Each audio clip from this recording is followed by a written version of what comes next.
Selamat pagi dan salam sejahtera bagi kita semua. Puji dan syukur kehadirat Allah Subhanahu wa taala, berkat rahmat dan karunia-Nya kita dapat berkumpul di sini dengan keadaan sehat walafiat. Saya ucapkan selamat bergabung kepada hadirin dan Bapak Ibu dosen dan selamat datang di acara webinar kegiatan pengabdian kepada masyarakat Fakultas Vokasi D4 Keselamatan Kesehatan Kerja Universitas Balikpapan dengan tema Bugar dan Sehat Bekerja Selama Masa Pandemi COVID-19. Baik, langsung saja kita ke acara yang pertama, yaitu menyanyikan lagu Indonesia Raya.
Baik, langsung saja kita lanjut ke acara selanjutnya adalah sambutan oleh Dekan Fakultas Vokasi D4 Keselamatan Kesehatan Kerja Universitas Balikpapan, yaitu Bapak Dr. Insinyur Isradi Zainal MM MT MH DFS CAAE IPU ASEAN Eng.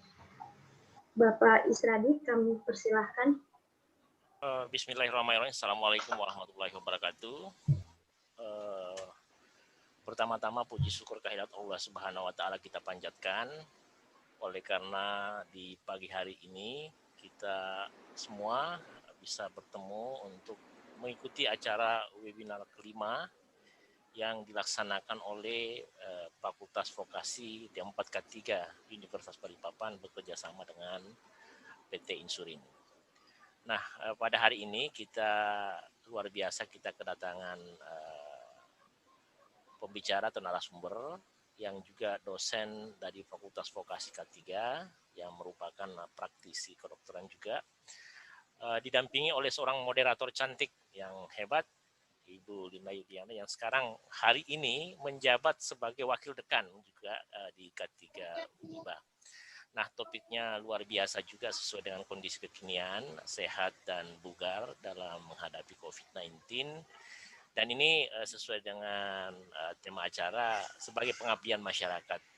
Jadi dengan materi ini setidaknya pihak D4K3 kemudian Insurin bersama-sama memberi sesuatu yang berarti kepada masyarakat, yang bisa bermanfaat masyarakat dan untuk kebaikan kita semua. Sebagai dekan Fakultas Vokasi D4K3 Universitas Balikpapan, saya hanya bisa menyatakan terima kasih atas kesediaan narasumber, moderator, dan hadirin sekalian. Nah, saya rasa dengan bersama-sama kita menghadapi COVID-19, COVID-19 akan kita bisa atau teratasi di Kota Balikpapan. Sekali lagi, sebagai dekan, saya ucapkan selamat untuk mengikuti acara ini dan berharap kita bisa mampu mengikuti sampai terakhir. Dan yang paling utama lah adalah bahwa kita dapat mendapatkan pelajaran yang secara khusus. Sekali lagi atas nama Dekan dan dengan mengucapkan Bismillahirrahmanirrahim, acara hari ini saya buka dengan resmi. Baik, terima kasih Pak Isradi selaku Dekan Fakultas Vokasi D4 Keselamatan Kesehatan Kerja yang telah memberikan sambutannya. Selanjutnya adalah acara yang kita tunggu-tunggu, yaitu acara seminar yang akan dipandu oleh moderator kita, sekaligus Wakil Dekan Fakultas Vokasi D4 Keselamatan Kesehatan Kerja Universitas Balikpapan, yaitu Ibu Lina Yuliana, SKF MK KK. Sebelum diserahkan ke Ibu Lina, terlebih dahulu saya akan membacakan CV beliau. Nama Lina Yuliana atau Lina, lahir di Balikpapan 13 September tahun 1987. Jenis kelamin perempuan, warganegaraan Indonesia, status menikah, agama Islam, memiliki hobi membaca dan traveling, dan mempunyai kepribadian analitikal yang kuat, pintar analisis, pekerja keras, dan punya skill strategis. Alamat rumah Jalan Rambai, Perumahan Ar-Raudah, RT 6, nomor 78, Kelurahan Gunung Samarinda Baru, Kecamatan Balikpapan Utara. Email lina.yuliana@uniba.balikpapan.bpn.ac.id. Moto hidup, fokus pada inovasi dan bekerja dengan baik bersama tim. Riwayat pendidikan. Pada bulan Oktober tahun 2010, pernah belajar dari Universitas Muhammadiyah Yogyakarta dengan jurusan keperawatan dengan memiliki IPK 3,57. Pada bulan Maret 2016, beliau pernah belajar di salah satu universitas Airlangga Surabaya dengan jurusan program kerja dan keselamatan dengan IPK 3,92. Riwayat pekerjaan. Pada bulan Oktober sampai sekarang, beliau sebagai Wakil Dekan Fakultas Vokasi Keselamatan Kesehatan Kerja Universitas Balikpapan. Pada bulan Mei 2018 sampai dengan Oktober 2020, beliau pernah menjabat sebagai Sekretaris Fakultas Vokasi D4 Keselamatan Kesehatan Kerja di Universitas Balikpapan. Maret 2016 sampai April 2018, beliau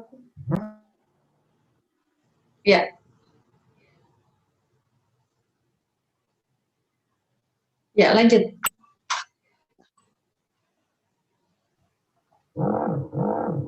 Dari Maret 2016 sampai April 2018,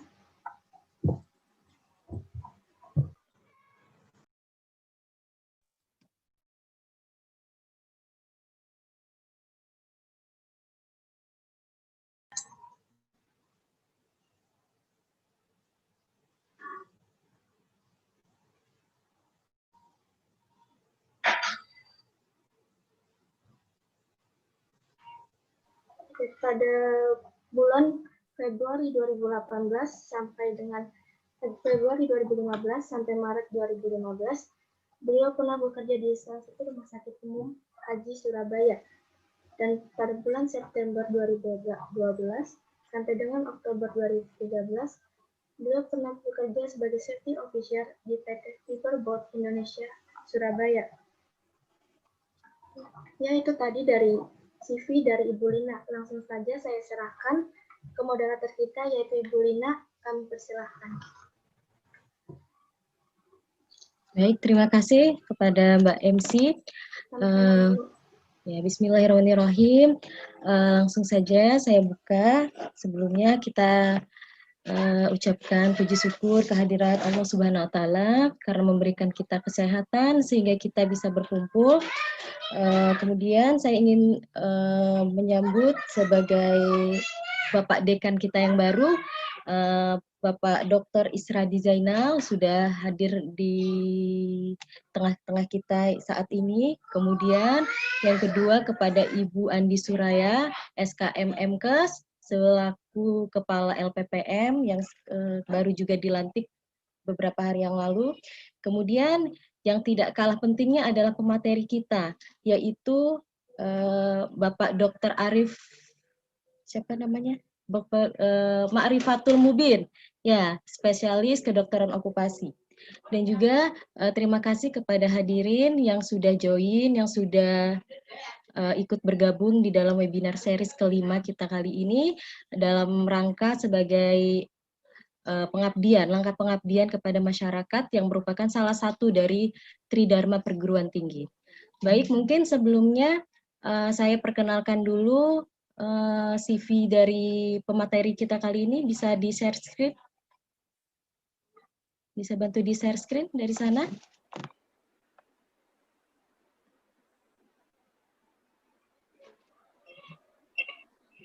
Dibacain aja, Mbak. Oke. Apa Yuliana mau? Sebentar, saya buka filenya.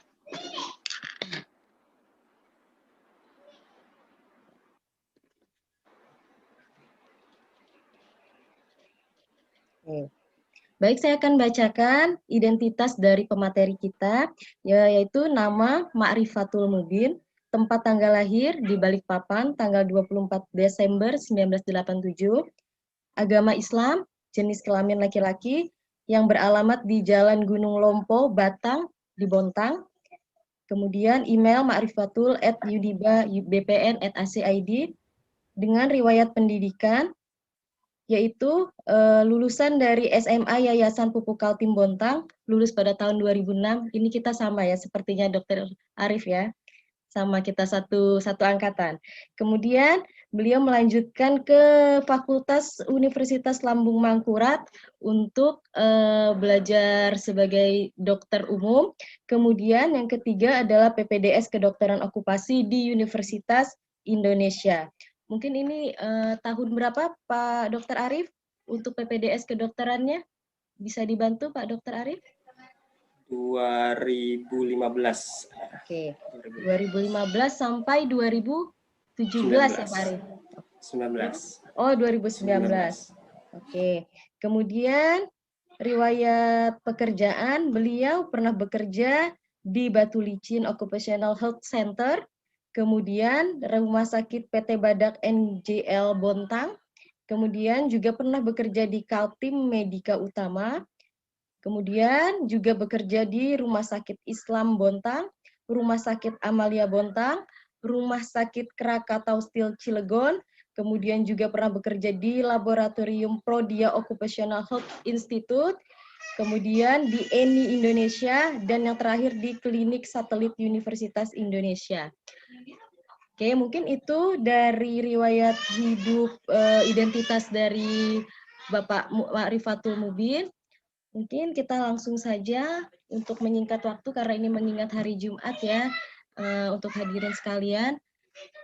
Ya, tema kita kali ini adalah bugar dan sehat bekerja selama pandemi COVID-19. Nah, beliau adalah seorang dokter yang artinya beliau kita yakini memang benar-benar mumpuni untuk membawakan tema kali ini. Baik, untuk hadirin sekalian, mungkin kita langsung saja kita limpahkan kepada beliau dengan artian apa yang beliau sampaikan nanti bisa kita terima dengan baik, dan jika nanti ada pertanyaan bisa kita kumpulkan dan kita diskusikan di akhir sesi. Mungkin dari saya sekian dan terima kasih. Saya persilakan kepada Dr. Arif. Terima kasih Ibu Lina Yuliana, Sarjana Keperawatan Master K3 sebagai moderator. Bismillahirrahmanirrahim. Assalamualaikum warahmatullahi wabarakatuh. Salam sejahtera bagi kita semua. Om Swastiastu, Namo Buddhaya, salam kebajikan. Selamat pagi, salam sehat. Yang terhormat Dekan Fakultas Vokasi K3 Uniba, Dewan Pengurus Universitas Balikpapan, para mahasiswa dan teman-teman peserta webinar sekalian. Pertama, saya mengucapkan terima kasih kepada Ibu Andi atas undangan dan kesempatan sebagai pembicara pada webinar kali ini. Ini beliau baru saja dilantik nih, menjadi Kepala LP2M Uniba nih, bersama Ibu Lina dan Pak Siradi oleh Rektor Uniba hari Senin lalu, kalau tidak salah. Nah, semoga semakin membawa kebaikan bagi Civitas Akademika Uniba dan tentu buat pendidikan Indonesia di jabatan barunya saat ini ya. Dan semoga kita semua dalam keadaan sehat dimanapun saat ini berada ya di masa pandemi seperti ini. Pada kesempatan ini saya diberi tugas untuk menyampaikan materi bugar dan sehat bekerja selama pandemi COVID-19. Jadi pada masa seperti ini penting untuk menjaga kesehatan dengan cara meningkatkan imunitas tubuh. Nah, virus ini akan menyerang bila sistem imun tubuh kita ini turun. Makanya ada orang yang terkena COVID-19 itu tetap sehat tuh, bisa jalan-jalan gitu. Ada yang positif COVID-19, tapi dia batuk-batuk biasa gitu ya, flu-flu biasa. Tapi ada juga yang sampai tidak bisa bergerak tuh, atau berada di ICU. Bahkan ada yang sampai meninggal. Gitu ya. Ya, kita doakan semoga teman, keluarga, guru, orang terdekat, atau kenalan kita yang telah meninggal karena COVID-19 diampuni segala kesalahan dan diterima segala amalnya. Oke, materi saya buat mengikuti tren saat ini ya, yaitu WFH. Tapi karena background saya adalah dokter, maka saya akan menyampaikan strategi olahraga sebagai best practice-nya. Saya juga mohon maaf nanti bila nanti ada backsound ya ini, karena saya sedang di rumah ini. Ini hari libur gini, keluarga besar ini sudah bangun, masak-masak, terus sudah mulai makan bersama nih, sarapan. Ya. Baiklah, saya lanjutkan. Sebagai perkenalan, tadi sudah disampaikan juga oleh Ibu Lina, nama saya Ma'rifatul Mubin, biasa dipanggil Arif. Saya dokter spesialis okupasi dari Universitas Indonesia, S1 saya di Unlam. Beberapa yang hadir di webinar ini, tadi saya lihat ada senior dan teman-teman alma mater saya. Berikut ini saya tampilkan beberapa pelatihan yang pernah saya ikutin. Ini mungkin beberapa teman sekalian kurang familiar dengan training ini ya, karena memang ini terkait sekali dengan K3. Ya. Saya hanya ingin menyebutkan bahwa ilmu itu luas dan kita sebagai profesional kesehatan bisa mengembangkan diri di bidang yang dekat hubungannya dengan medis, yaitu K3. Nah, ini beberapa pengalaman kerja, saya pernah sedikit merasakan bidang pertambangan, perminyakan, oil and gas, petrochemical, plantation forestry, dan tentu sebagai dokter di fasilitas pelayanan kesehatan atau rumah sakit.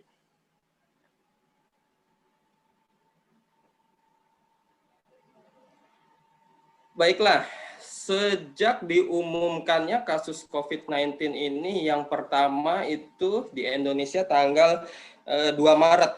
Ya, 2 Maret 2020, penambahan kasus COVID itu sangat cepat di Indonesia. Jadi pandemi COVID-19 ini dia memberi pengaruh sangat besar tidak hanya bagi keadaan kesehatan dan pembiayaannya, tapi juga berdampak terhadap sosial ekonomi. Nah, kita lihat ini bagaimana masyarakat itu sangat terimbas dengan pandemi ini. Ya pun demikian dengan tenaga kesehatan juga. Nah, beberapa dari kita saya yakin juga terimbas COVID-19 ini ya di sektor pekerjaan.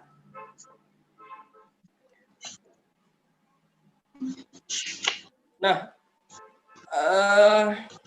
COVID-19 ini bukan bencana biasa, Bapak Ibu. Jadi penyakitnya baru, penyebabnya tidak terlihat, gejalanya nyata, tapi sudah tiada khas lagi itu, sudah the great imitator. Kemudian penelitian baru selalu berubah setiap hari. Ada bukti temuan baru, bisa mengubah temuan sebelumnya, perubahannya itu cepat sekali, hoax juga nggak berhenti, selalu dikaitkan konspirasi kan, vaksin masih dipertanyakan, obat masih trial error gitu kan, APD yang efektif selalu ditanyakan, sumber daya terbatas saat ini kan, ventilator, bed, ICU itu nggak cukup gitu. Kemudian setiap hari itu juga berita duka tenaga kesehatan. Masalah lain, alokasi dana menipis ya, karena kuratif dan melakukan pelaksanaan protokol kesehatan. Nah, belum lagi geopolitik antara satu daerah dengan daerah lain ini masih berbeda ruh kebijakan penanganan COVID-19-nya. Nah, bidang ekonomi pun kena hantam keras nih. Dunia kerja ini teriak gitu kan. Nah, protokol kesehatan di tempat kerja tidak ada yang mengawasi, tapi gitu. Akhirnya klaster baru nih di tempat kerja bermunculan. Dan masih banyak lagi sebenarnya. Intinya ini bukan bencana biasa ya. Nah, ini dampak fisik dan psikososial pada tenaga kerja. Ada dampak fisik, psikologis, dan sosial. Fisik, pekerja bisa tertular dari teman sekerjanya yang tidak tahu status kesehatannya, apakah dia positif tanpa gejala atau tidak. Nah, kelelahan secara fisik karena jam kerja memanjang. Ya, teman ada yang dirumahkan karena positif, gitu, atau roster yang biasanya 4-4 menjadi 6-2 karena 2 minggunya dipakai untuk karantina. Nah, akibatnya beban itu semakin banyak. Kemudian perlambatan terapi karena rata-rata terapi pasien COVID-19 ini lebih dari 10 hari. Kemudian bila pekerja itu mempunyai penyakit yang membutuhkan pengobatan rutin, maka akan membutuhkan waktu karena kesibukan atau malah ketakutan ke rumah sakit sehingga berefek terhadap fisiknya. Nah, efek tadi secara kumulatif itu akan memperburuk kondisi fisik dan kemungkinan terburuknya sampai pada fatality. Nah, secara psikologis ada rasa tidak menentu ya, kapan akan berakhir, apakah bisa kembali normal, kapan bisa beristirahat, kapan bisa bertemu keluarga dan sebagainya, ya tidak menentu. Karena ini memang adalah penyakit baru dan setiap hari ada temuan-temuan baru, maka panduannya ini bisa berubah. Ya, kita memang tidak didesain untuk bisa cepat beradaptasi dengan perubahan, walaupun kita tahu perubahan itu diperlukan untuk proses belajar, ya kan? Ya, ribuan tahun umur manusia, fisiologi badan kita ya tidak terlalu banyak yang berubah. Gitu. Nah, kemudian menyalahkan orang lain ya, ini terkait ego dan emosional. Nah, akumulatif perasaan di atas ini bisa mengakibatkan cemas dan depresi, bahkan sampai burnout. Nah, individu yang mengalami burnout ini biasanya memiliki gejala psikosomatik, ya. Jadi ada kelemahan atau insomnia, ya, gangguan tidur. Kemudian cirinya ada masalah emosional gitu, dia cemas, depresi. Kemudian bisa masalah sikap gitu kan, permusuhan, apatis, tidak percaya gitu. Bahkan bisa sampai masalah perilaku gitu, agresivitas, lekas marah gitu, atau malah kebalikannya merasa menutup diri ya, isolasi gitu. Jadi memang kadang perasaan itu ya bisa toksik gitu kan. Apalagi bila berlebihan, ya tidak bisa membedakan nih, dan tidak bisa memanajemen perasaan. Gitu. Nah, kemudian secara sosial kesepian, gitu.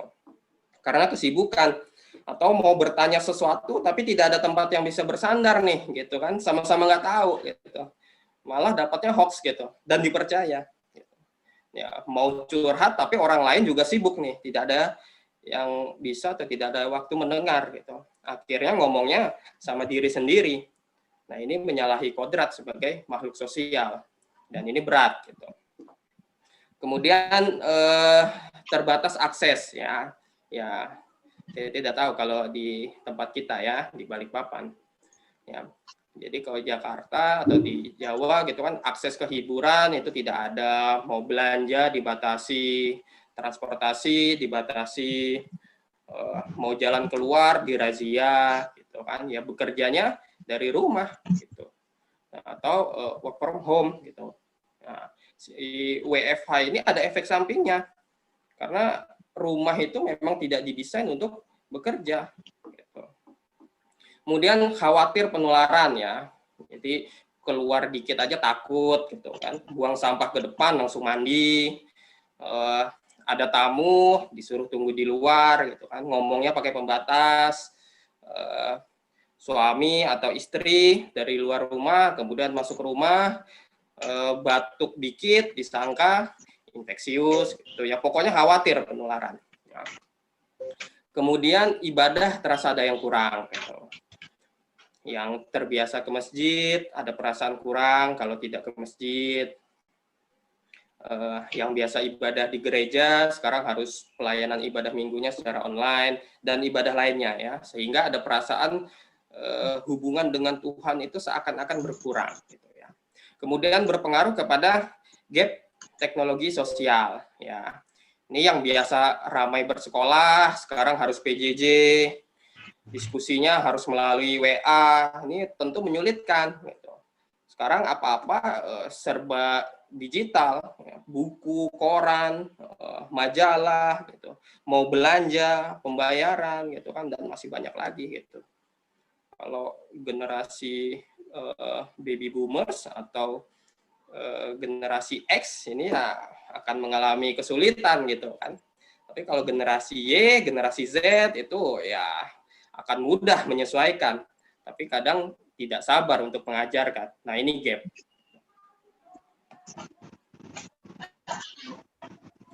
Nah, setelah kita cerita latar belakang dan dampak global, sekarang kita mengerucut pada masalah COVID-19 bagi pekerja ya. Nah, sebelum bicara pengendalian, tentu harus kita mengetahui apa saja sih masalah-masalah yang perlu ditangani. Ketika kita bugar, kita harus mengetahui permasalahan sakit itu seperti apa, sehingga kita akan menghindari kondisi tidak sehat tersebut, ya kan? Nah, teman-teman di sini yang berkecimpung di dunia K3 ini pasti familiar nih nanti dengan istilah identifikasi masalah. Nah, di sini saya ingin sampaikan kasus klaster tenaga kerja. Ya, kita lihat dulu Februari Maret ya, bulan Februari Maret itu perang melawan pandemi itu di tatanan masyarakat. Orang-orang tidak peduli, dibilang ini penyakit hoax, ini penyakit flu biasa. Disuruh tinggal di rumah nggak mau, dikasih bansos tapi tetap rame tuh nongkrong ya, pokoknya meremehkan itu Februari Maret itu. Jadi sumber penularan utamanya itu di masyarakat. Kemudian April karena PSBB ya, PSBB tidak maksimal kan ya, masyarakatnya ignoran, banyak yang sakit-sakit tuh. Jadi yang patuh kena, yang kaya kena, yang miskin kena, gitu kan, laki-laki kena, perempuan kena, ya tidak pilih kasih gitu. Semuanya masuk rumah sakit. Nah, rumah sakit kapasitasnya terbatas. Penambahan ICU-nya susah, banyak syaratnya. Tenaga medis juga sudah kelelahan. Gitu. Perawat banyak yang dilemburkan itu berhari-hari karena pasiennya itu membludak. Gitu. Nah, perangnya pindah. Yang tadi sumber penularan di masyarakat sekarang pindah ke pelayanan kesehatan. Ya, dokter kena COVID dari pasiennya. Perawat yang tugas dari rumah sakit itu membawa penularan ke keluarganya yang di rumah. Karena kita ingat tuh, awal-awal itu APD tuh susahnya minta ampun tuh. Ada pun berebut. Makanya harganya tuh gila banget waktu itu. Gitu.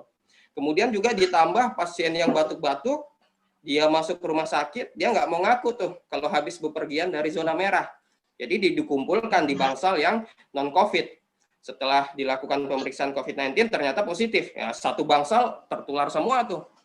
Yang tadinya masuk ke rumah sakit karena penyakit lain, akhirnya nambah tertular COVID dari orang yang tidak ngaku tadi. Jadi saling menularkan di rumah sakit. Akhirnya perangnya itu di rumah sakit. Ya sampai hari ini pun ya kita tunggu saja seberapa fleksibel nih kapasitas pelayanan kesehatan kita. Ditambah bednya pun ya tidak akan berarti karena tenaga medisnya sudah banyak yang berguguran. tiap hari juga saya di grup itu ada aja tuh kabar duka dokter, perawat, bidan, tenaga kesehatan dari seluruh Indonesia. Gitu. Sedangkan jumlah dokter di Indonesia itu yang terendah kedua di Asia Tenggara, yaitu sekitar 0,4% per 1.000 penduduk. Gitu. Ya artinya Indonesia itu hanya memiliki 4 dokter untuk melayani 10.000 penduduk.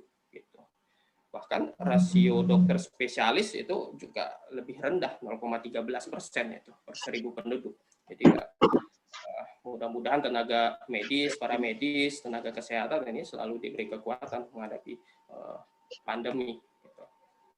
Nah kemudian new normal ya, new normal itu didengungkan sekitar bulan Juni ya, kemudian diganti istilahnya diganti new normal ya. Nah, Juni, Juli itu beberapa industri tertentu itu sudah mulai berjalan itu untuk memulihkan roda ekonomi ya agar bisa kembali berjalan normal. Ya tentu dengan protokol kesehatan ya.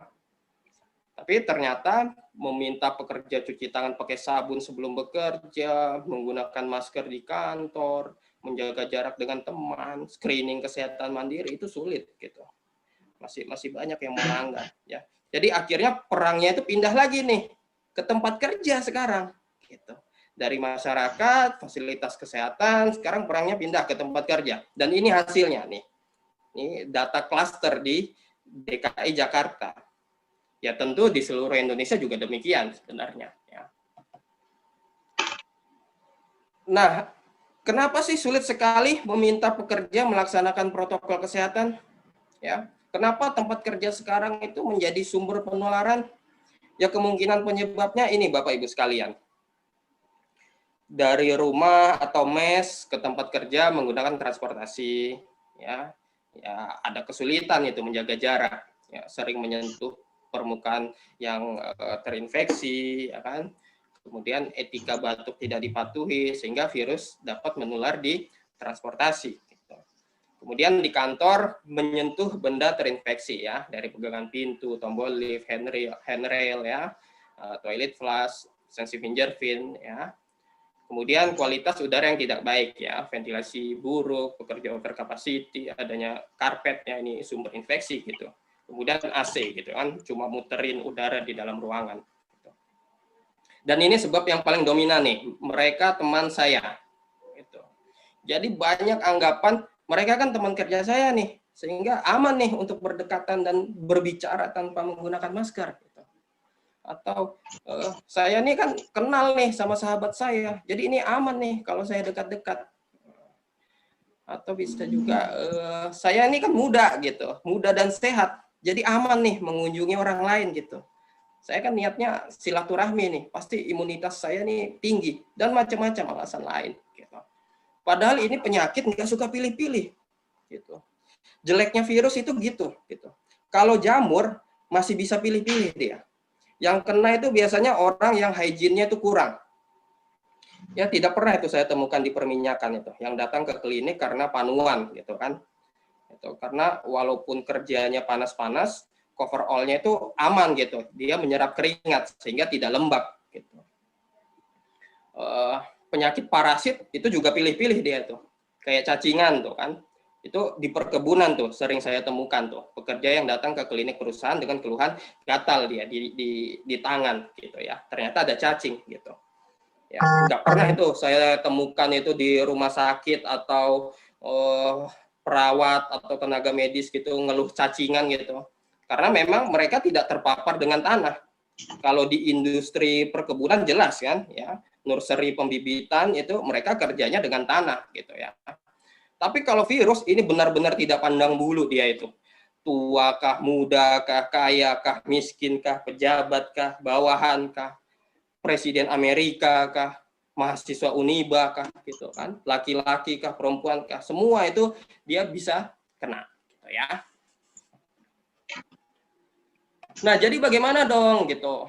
Kita nggak tahu nih kapan pandemi berakhir gitu. Kita juga nggak tahu nih kapan vaksin yang efektif itu bisa didapatkan gitu. Tapi kita juga tidak bisa berdiam diri kan, karena kebutuhan ya tetap berjalan. Jadi saat ini yang bisa kita lakukan adalah tetap produktif bekerja, tapi melaksanakan protokol kesehatan secara ketat, ya, tidak ada kecuali, gitu. Nah, untuk topik tersebut memang perlu waktu khusus untuk membicarakannya, ya. Tapi paling tidak saya harus sounding ke Bapak Ibu sebagai reminder lah, karena hari ini saya hanya akan membahas bagaimana kita tetap bugar saat bekerja di rumah dengan olahraga, ya. Nah, Bapak Ibu yang saya hormati, kita adalah pekerja, ya, baik secara informal maupun formal. Ya, pekerja informal, pekerja yang tingkat produktivitasnya itu lebih rendah daripada pekerja formal, gitu ya. Di mana memang sektor informal itu dia tidak mengenal batasan umur, ya, dan jam kerja. Jam kerjanya itu tidak teratur, gitu. Nah, data BPS, ya, pekerja sektor informal ini yang mendominasi di Indonesia. Nah, gitu. Sedangkan pekerja informal ini sekarang jelas terdampak nih. Ini terlihat dari penurunan penghasilan. Kemudian sektor formal ini ada yang terdampak, ya, dan ada yang kurang berdampak. Ya, ada perusahaan yang stop operasi dan melakukan PHK, gitu ya, seperti yang ada di gambar slide awal saya tadi, gitu kan, demo tadi itu pekerja. Gitu. Kemudian untuk perusahaan yang masih beroperasi tentu melakukan perubahan agar dapat terus beroperasi secara aman, gitu ya. Misalnya lockdown, WFH, ya, distancing dan lain-lain. Nah, stressing point materi ini bugar dan sehat di WFH. Ya. Tapi kalau melihat bagan ini sebenarnya Bapak Ibu yang terkena WFA itu adalah yang beruntung. Gitu. Kenapa? Karena kemungkinan untuk terdampak, ya, dalam tanda kutip ternyata lebih besar dibandingkan keadaan Anda saat ini. Jadi secara ekonomi pekerjaan Anda itu termasuk beruntung nih, gitu ya. Di mana banyak orang lain ini penurunan penghasilan sampai stop operasi bahkan PHK. Nah, bagaimana tips kerja dari rumah?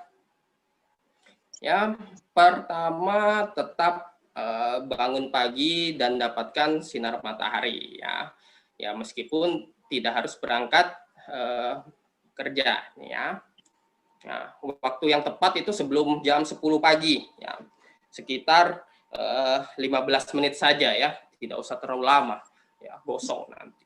Nah, ketika berjemur itu jangan lupa untuk minum air putih yang cukup agar tubuh Anda itu tidak mengalami dehidrasi, ya. Kemudian upayakan berolahraga secara teratur. Nah, ini yang saya paparkan lebih detail nanti. Lalu tips kedua adalah siapkan ruangan untuk bekerja yang tenang, bebas gangguan, dan memiliki jaringan yang baik agar dapat berkomunikasi dengan lancar. Ketiga, informasikan waktu di mana Anda harus bekerja meskipun di rumah sehingga keluarga mengerti. Jangan lupa waktu istirahat dan makan siang seperti biasa. Mandi dan tetap berpakaian layaknya orang bekerja, hindari mengenakan baju tidur saat melakukan komunikasi online. Ya, selain tidak pantas, ada feel untuk tidak siap untuk melakukan aktivitas atau bekerja, ya. Kemudian perhatikan ergonomi bekerja dengan komputer, duduklah dengan posisi yang benar, hindari bekerja di tempat tidur, dan lakukan stretching. Bekerja dari rumah tidak sama dengan libur, ya, sehingga jangan bepergian, pulang kampung, ataupun sekedar berjalan-jalan di dalam kota. Jika Anda merasa jenuh, istirahat dan lakukan aktivitas yang menyenangkan seperti online dengan rekan kerja. Jangan ragu konsultasi jika terasa mengganggu, ya.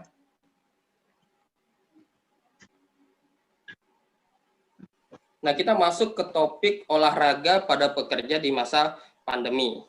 Nah, di masa pandemi COVID-19, kebutuhan menjaga kebugaran itu justru malah semakin penting, gitu. Terlebih orang itu cenderung lebih banyak berdiam atau bekerja di rumah, gitu. Nah, untuk itu di masa adaptasi kebiasaan baru ini sudah saatnya kita bangkit melatih kebugaran fisik.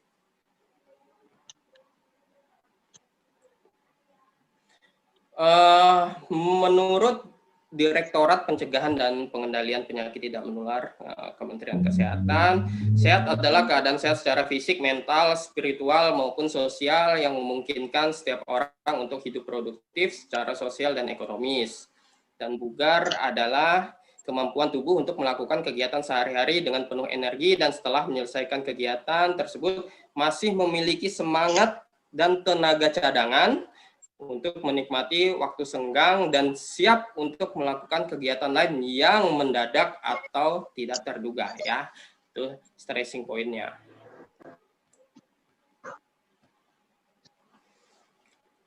Sebuah studi itu menunjukkan gaya hidup kurang gerak itu dapat menurunkan imunitas tubuh, ya, sehingga meningkatkan risiko terjadinya infeksi virus. Jadi kita memang perlu bergerak. Tapi gerak itu perlu tujuan, ya kan? Apakah aktivitas gerak untuk kegiatan sehari-hari atau aktivitas untuk kesehatan, gitu kan? Misalnya jalan atau sepeda, atau untuk kebugaran, gitu kan? Misalnya kardio, gitu kan? Gym, gitu ya. Atau tujuannya untuk sports nih, ya, untuk perlombaan. Nah, kita lihat nih di grafik. Semakin ke kanan, aktivitas geraknya itu semakin intens, ya, yang sumbu X itu. Sedangkan makin ke atas itu menunjukkan manfaat. Tuh, lihat sumbu Y. Dan ada di situ kurva benefit atau keuntungan. Dan ada kurva risk atau risiko. Nah, tentu kita ingin benefit itu lebih dari risikonya, ya. Nah, untuk aktivitas yang light gitu, yang ringan itu sampai olahraga yang bertujuan kebugaran, itu kurva benefitnya tuh meningkat tuh. Bisa Bapak Ibu sekalian lihat tuh, ya. Nah, setelah itu dia mendatar tuh. Bahkan akan cenderung menurun gitu. Nah, risiko juga demikian. Olahraga yang light sampai moderate itu risikonya tuh relatif mendatar. Ya, tapi ketika olahraga untuk sports atau untuk perlombaan, risikonya tuh langsung naik tuh, ya kan? Nah, jadi meski disarankan untuk tetap aktif bergerak, ya jangan sampai juga Anda latihan fisik yang berlebihan, ya, sebab latihan fisik dengan intensitas tinggi justru akan menurunkan imunitas tubuh sehingga meningkatkan risiko infeksi. Gitu. Nah, jadi latihan fisik yang baik, kalau kita lihat dari kurva ini, itu yang intensitas sedang, ya, supaya meningkatkan imunitas tubuh, gitu ya. Nah, Anda jangan samakan dengan seorang atlet, gitu kan. Atlet itu memang dituntut intensitas latihannya itu keras dia. Mereka levelnya itu sudah ketahanan anaerob, gitu. Jadi sumber energinya itu bukan oksigen lagi, tapi sudah asam laktat gitu, yang ada di otot-otot. Makanya kalau kita lihat atlet maraton itu kurus-kurus kan, dibandingkan atlet sprinter gitu ya, pelari sprint gitu. Ya, nggak ada tuh posturnya yang ideal gitu, apalagi yang overweight gitu, nggak ada. Karena energinya tuh dia tergerus. Dan mereka paham risiko itu. Jadi ketika saya membawakan materi ini kepada atlet ya nggak masuk, gitu ya. Karena memang tujuan olahraga mereka lain daripada kita, gitu ya. Mereka berolahraga tujuannya untuk mengharumkan nama bangsa, mencari prestasi atau mendapatkan medali, gitu ya. Kalau kita cukup di level exercise for fitness, gitu. Jadi benefitnya itu tinggi, tapi risikonya itu relatif naik sedikit saja, ya. Jadi penting nih untuk memilih tujuan berolahraga itu apa. Nah, tadi kita sudah mengetahui level-level olahraga. Nah, sekarang efek atau manfaat di setiap levelnya. Ya, jadi manfaat latihan fisik ini adalah mampu membuat kadar hormon stres itu dia menurun. Ya. Dan endorfin atau hormon senang itu meningkat. Nah, aliran darah dan aliran getah bening itu juga meningkat itu di semua tempat itu, termasuk di jantung, di otak, di ginjal dan organ lainnya, sehingga secara langsung itu akan mempengaruhi kinerja metabolisme dalam tubuh. Gitu. ya tidak hanya itu gitu ya, latihan fisik itu juga memperlambat proses penuaan karena lancarnya aliran darah dan metabolisme yang bekerja dengan baik saat latihan fisik itu bagus gitu ya. Nah, juga yang tak kalah pentingnya itu mencegah kelemahan otot gitu, ya, baik otot jantung maupun organ otot lainnya di seluruh tubuh ya. Nah, kalau level hard atau maksimum itu tentu efeknya tuh lebih tinggi gitu. Tapi risikonya juga ikut tinggi. Ya. Jadi walaupun atlet maraton itu posturnya itu ceking-ceking, ya jangan coba-coba kita ajak sparring ya, apalagi kita ajak tanding gitu. Nah, ini anjuran olahraga saat pandemi ya. Ya. Anda bisa berolahraga di dalam atau di luar rumah gitu ya. Tapi saat pandemi COVID-19 ini ada hal-hal yang perlu diperhatikan kalau ingin berolahraga di luar rumah ya. Pertama, Bapak Ibu bisa periksa wilayah sekitar ya. Jadi ada baiknya juga mengenal wilayah tempat kita tinggal terlebih dahulu gitu. Kalau ada tetangga yang sudah terinfeksi COVID-19, maka sebaiknya hindari melakukan aktivitas fisik di luar rumah.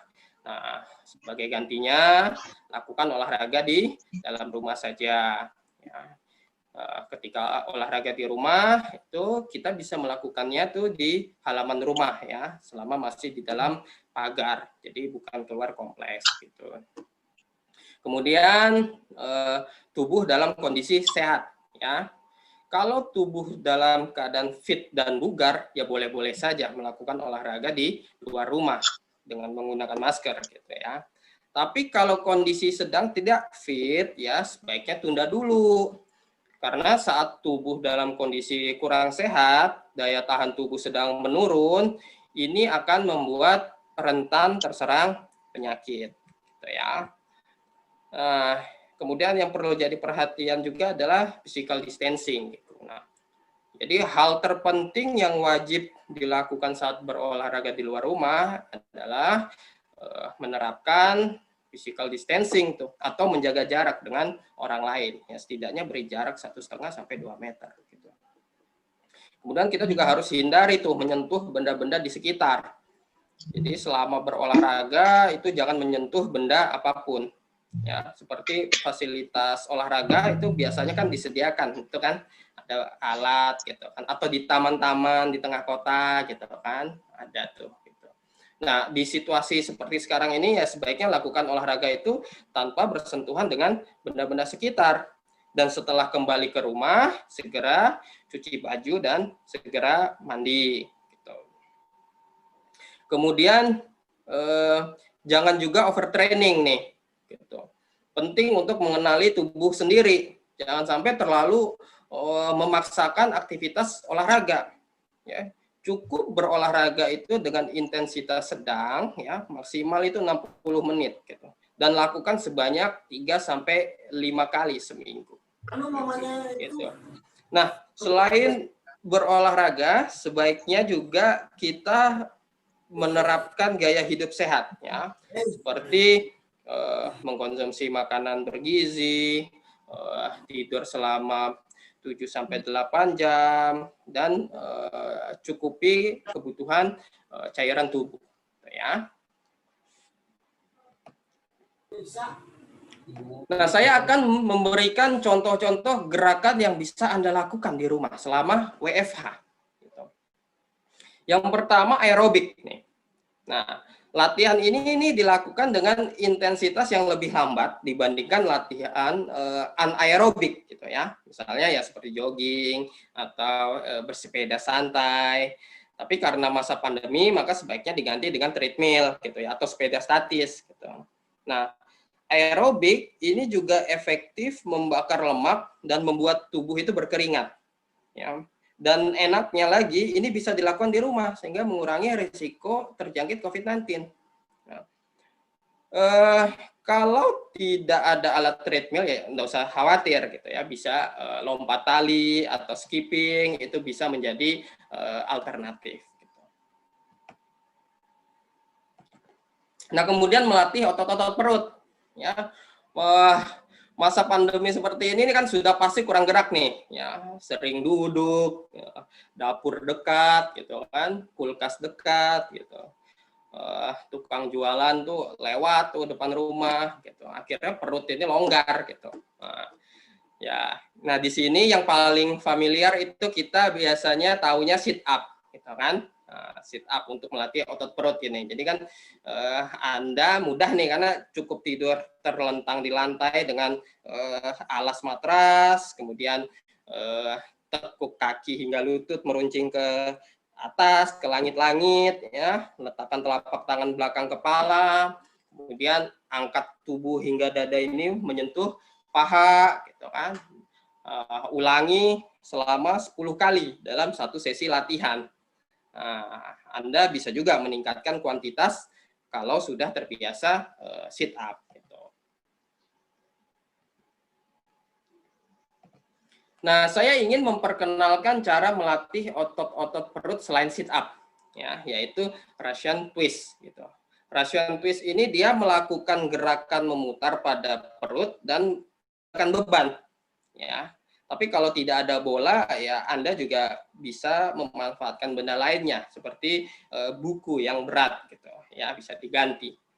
Nah, gerakan Russian twist ini tidak hanya melatih otot perut, tapi dia juga melatih otot kaki. Nah, gitu. Nah, cara melakukan gerakan Russian twist ini berbaring terlentang, kemudian tekuk lutut, ya. Angkat kaki nih supaya melayang di lantai, ya. Kemudian kedua tangan ini memegang benda di atas dada.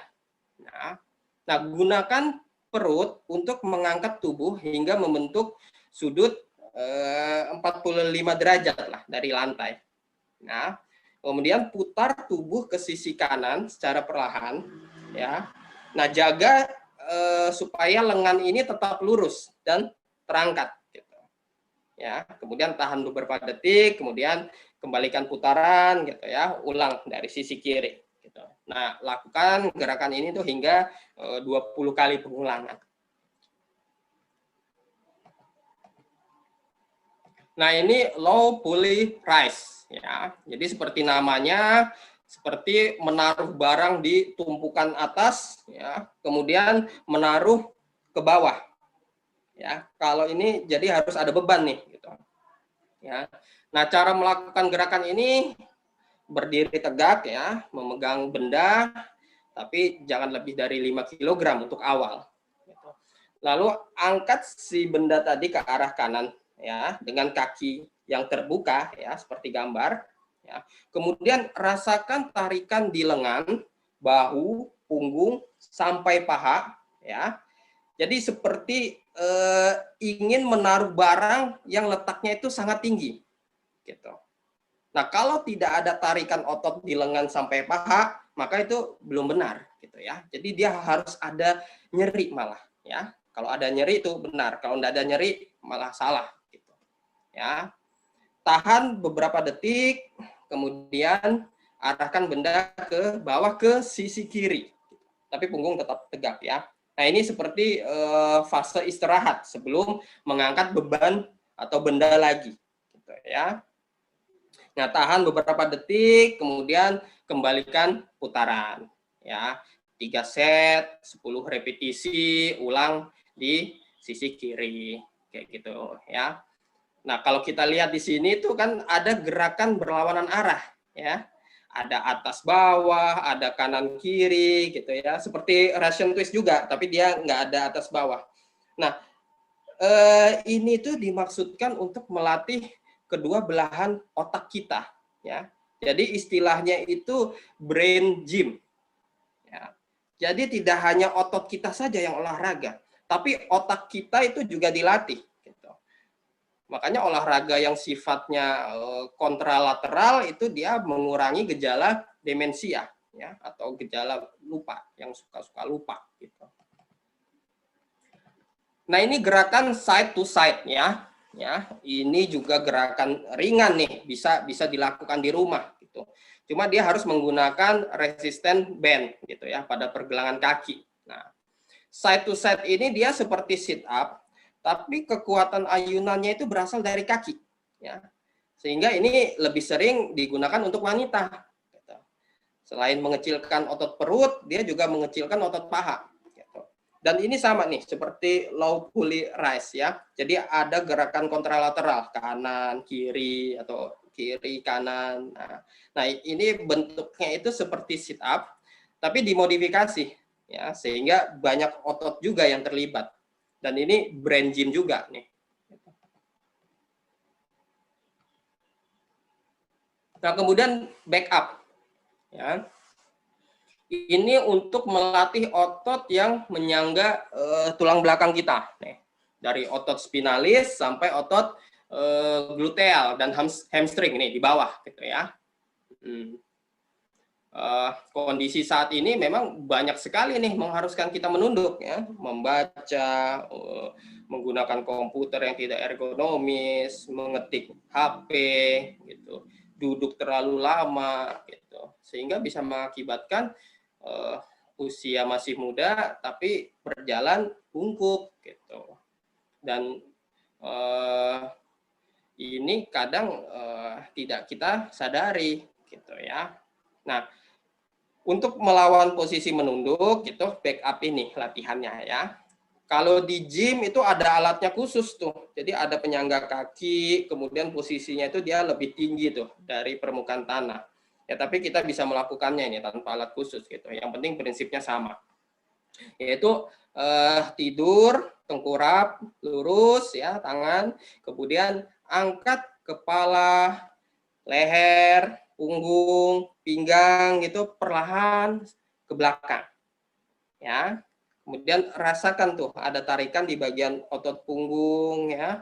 Kemudian tahan beberapa detik, ya. Ini bisa dijalankan dengan 10 sampai 20 repetisi, ya, untuk backup.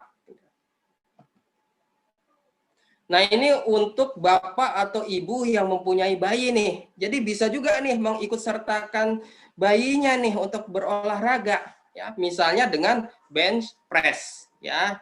Jadi bayi itu Anda angkat sebagai pengganti beban, gitu. Ya, dalam ilmu ergonomi itu ada konsep biomekanik.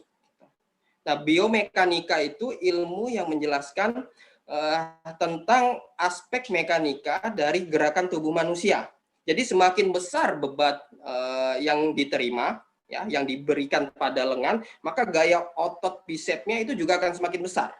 Ya, nah, untuk kedua lutut itu juga jangan lupa ditekuk nih. Ini untuk memberi gaya pada otot paha, juga untuk menahan otot dinding inguinal itu, yang relatif lebih lemah dia di situ, gitu ya. Jadi tidak hanya olahraga, tapi Anda ini juga bisa bonding nih dengan anak, gitu. Jadi anak itu merasa bahagia, gitu kan. Anda juga merasa lebih dekat lagi secara fisik, gitu kan, juga secara emosional. Nah, ini juga berolahraga dengan anak, ya, push up, gitu ya. Ini bisa Anda modifikasi, gitu, dengan menaruh anak Anda, bayi Anda di bawah, gitu ya. Jadi memang bukan sebagai beban berolahraga seperti bench press tadi, tapi ini akan menguatkan ikatan emosional orang tua dan anak ini di masa pandemi, gitu ya. Di awal tadi saya sempat mention nih tentang hormon endorfin, gitu ya. Jadi hormon ini dia tuh akan semakin banyak diproduksi bila kita itu sering bercengkrama dengan orang yang kita sayangi, gitu. Jadi atau banyak tertawa itu membuat kita lebih bahagia, gitu, dan mengurangi rasa stres. Ya, ini yang tidak Anda dapatkan nih kalau Anda tidak WFH atau Anda tidak berolahraga di rumah, ya kan?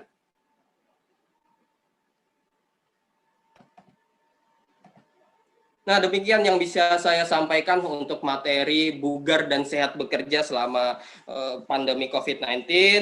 Jadi, walaupun di rumah, tetap lakukan olahraga. Ya. Jadi, latihan olahraga di rumah ini juga bisa menjadi persiapan nih untuk kembali jalan-jalan dan berpetualangan setelah pandemi COVID-19 nanti berakhir. Gitu ya. Terima kasih atas perhatian Bapak Ibu semua. Mohon maaf bila ada kekurangan. Wabil taufik wal hidayah. Wassalamualaikum warahmatullahi wabarakatuh. Saya kembalikan kepada Ibu Lina. Ya, terima kasih Dr. Arif. Ini sangat bermanfaat sekali menurut saya ya, karena memang kondisi yang seperti ini menuntut kita untuk tetap menjaga kesehatan agar tetap sehat dan bugar. Tadi sudah disampaikan oleh Dr. Arif bahwa memang antara sehat dan bugar itu berbeda, konsep yang berbeda. Nah, sekarang kita dituntut memang untuk stay at home ya, kebanyakan untuk kalau bisa tetap bekerja dari rumah. Kalau tidak memungkinkan baru kita work from office seperti itu. Nah, sehingga kita bisa menjaga kondisi tubuh kita agar kita tetap bugar. Tadi sudah banyak tips, juga banyak pilihan yang disampaikan oleh beliau terkait dengan bagaimana sih banyak yang kita tidak tahu maksudnya. Mungkin banyak selama ini gerakan-gerakan yang kita lakukan, tapi sebenarnya apabila itu rutin dilakukan dalam masa pandemi ini itu akan jauh lebih bermanfaat untuk kita semua. Baik, mungkin saya ini ada kolom di chat, ada pertanyaan, dokter. Saya bacakan saja langsung ya, dokter ya. Ini dari mahasiswa ini tampaknya. Assalamualaikum, saya ingin bertanya, apabila jogging di luar di masa pandemi saat ini, apakah sebaiknya tetap memakai masker atau tidak ya Pak? Nah, seperti itu dok. Mari langsung dijawab, boleh dok? Ya, jadi memang banyak sekali olahraga. Kalau mau di rumah merasa psikis agak terhambat gitu, akhirnya memilih untuk jogging gitu ya. Bisa saja dilakukan untuk jogging, tapi memang untuk protokol kesehatannya menggunakan masker ya. Tapi akan ada pertanyaan lagi nih gitu kan, selanjutnya gitu. Olahraga tapi pakai masker gimana? Aman nggak? Aman gitu, tidak masalah gitu. Tidak masalah untuk Anda menggunakan masker gitu. Jadi tetap melakukan protokol kesehatan kayak gitu. Kalaupun susah nih, susah untuk tidak menggunakan masker, pastikan tidak ada sumber-sumber infeksi yang bisa menyerang Anda, kayak gitu. Ya, jadi sendiri, tidak menyentuh benda-benda, menghindari tempat-tempat yang memang sudah dicurigai positif COVID-19 di sana, gitu kan, lewat Kanu Joso, gitu kan, jalan lewat, ya tidak bisa, kayak gitu. Ya mungkin seperti itu. Ya berarti memang disarankan untuk tetap menggunakan masker ya dok ya, karena memang sebenarnya ada juga yang berpendapat bahwa kalau kita menggunakan masker dengan durasi yang cukup lama, itu kan ada keluaran karbon dioksida seperti itu kan dari nafas kita sendiri yang itu berakibat kurang baik buat kesehatan. Sehingga memang seperti sekarang ini kita sering melihat banyak orang memang sudah melakukan aktivitas di luar seperti jogging ataupun latihan fisik yang lainnya di luar rumah. Tetapi memang mereka banyak yang tidak menggunakan dok, karena menurut mereka itu ruangan terbuka. Seperti itu dok. Nah kalau misalnya nih dengan ada pendapat yang seperti itu, apakah lebih baik kita tetap menggunakan atau tidak dok? Karena lebih baik menggunakan. Tetap menggunakan ya dok ya, walaupun preventif, di ruang ya. Jadi preventif untuk menggunakan. Memang akan banyak sekali gini. Karbon dioksida, alasan tadi ya, misalnya karbon dioksida akan dikeluarkan oleh tubuh, tapi sebanyak-banyaknya karbon dioksida tidak akan meracuni Anda, gitu ya. Jadi masker itu bukan isolate ya, jadi bukan dengan Anda menggunakan masker maka Anda akan tertutup kemudian teracuni lah dengan karbon dioksida, ya tidak kayak gitu ya, tetap juga dia akan sifat dari gas gitu kan, menyebar ke segala arah seperti itu. Jadi tidak akan tubuh kita ini didesain bagus sekali sudah gitu ya. Jadi tidak ada orang, apalagi tadi rekomendasinya 60 menit ya kan untuk berolahraga gitu kan, tidak mungkin juga Anda seharian berolahraga gitu dengan intensitas yang tinggi kayak gitu. Nah itu akan sebenarnya meracuninya itu oksigen, karbon dioksida yang sudah di dalam darah gitu, asam laktatnya udah banyak banget kayak gitu ya. Nah itu yang sering menjadi masalah di situ sebenarnya kayak gitu. Tapi masker itu tidak menghalangi Anda untuk berolahraga seperti itu ya. Jadi Anda bisa pastikan sumber-sumber infeksi tadi itu tidak ada atau tidak akan exposure ke Anda seperti itu. Mungkin begitu Bu Lina. Ya, mungkin tadi kalau saya bisa ambil intisarinya, mungkin kita lihat maskernya juga kita pilih yang seperti apa ya Dok ya, supaya mengurangi isolat yang tadi itu yang dokter sampaikan. Ya bukan begitu ya Dokter Arif ya?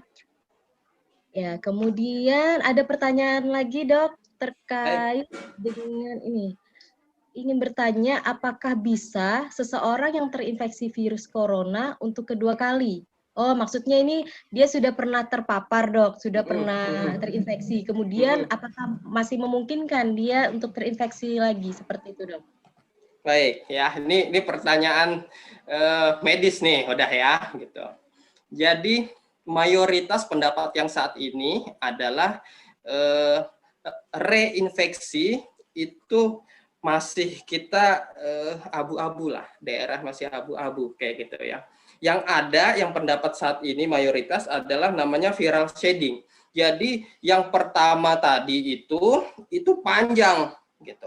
Jadi yang pertama kita positif tadi, karena penelitian itu kan belum sampai nih. Ini penyakit baru, ingat ya, ini penyakit baru. Jadi penelitian itu ya sampai hari ini saja gitu. Jadi yang dulu-dulu itu kita tidak bisa ambil gitu. Jadi selama hari ini pun penelitian gitu. Nah penelitian itu sekarang kita yang masih ini, jadi dia itu memanjang. Jadi ketika dia dites, ya memang positif gitu. Dites lagi, ya positif lagi. Padahal dia sudah isolasi nih 14 hari gitu kan, dianggapnya sembuh gitu.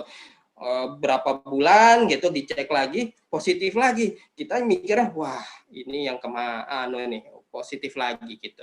Tapi kalau yang pendapat kita ini masih viral shedding. Memang ada penelitian itu dari Cina gitu. Dia bilang ada satu kasus gitu yang reinfeksi gitu. Jadi di jurnalnya itu dia sudah state untuk reinfeksi. Tapi saya belum bisa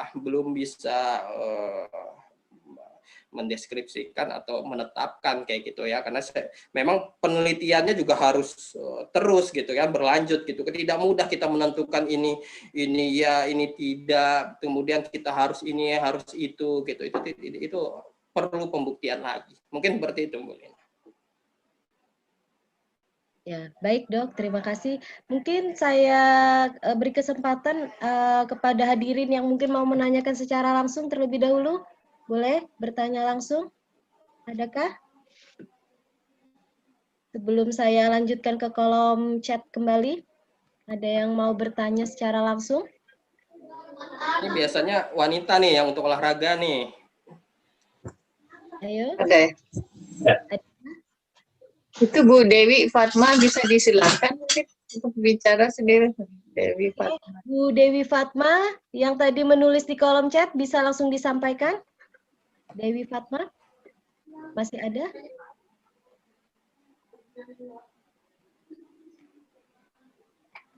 Assalamualaikum Bu Lina. Oh iya, Pak Saleh. Waalaikumsalam. Wah, Pak Saleh apa? Ya, Assalamualaikum Assalamualaikum. Pak Saleh. Apa kabar Pak Saleh? Baik, alhamdulillah. Ya, Iya, Pak Saleh ingin bertanya Pak Saleh supaya lebih bugar Pak Saleh kita.